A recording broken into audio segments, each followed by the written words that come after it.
What's up mga kapams? Ito, kasama ko ang team. Robert and Pal. Ay, Angelo. Uy! Uy! Ano mo yun? So, magki-cleaning sila. Mamaya tanungin natin sila kung anong cleaning. Opo ma'am, dito na po kami ma'am. Dito po, salamat po.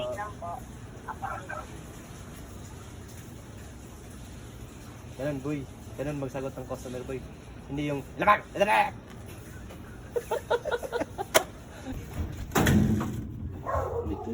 Tubig!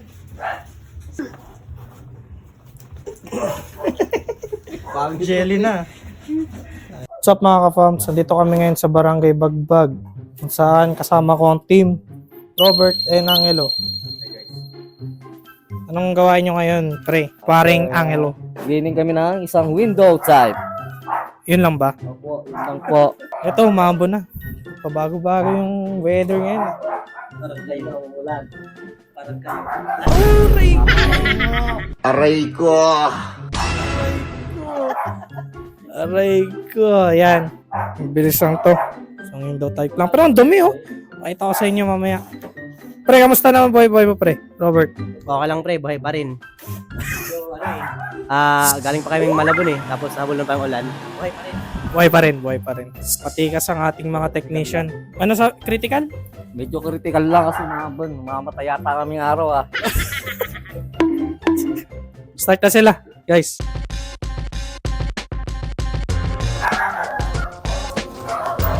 Yan guys, binalutan na. Dalawa, pati mabasa. Fire!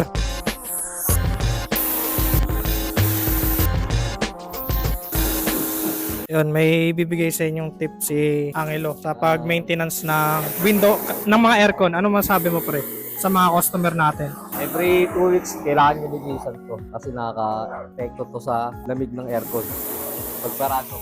Ano ba yan? Paano ba tanggalin yan? Kasi mga customer natin, minsan di nila alam kung saan nila tatanggalin. Saka ano lang to sa harap, sa may housing na. Bubutin nyo lang ganun. Madali lang naman tanggalin to. O yan, every 2 weeks yan. No? Nilisan nyo lang yung filter. Filter, yan. Salamat kay Boss Angelo. Salamat po.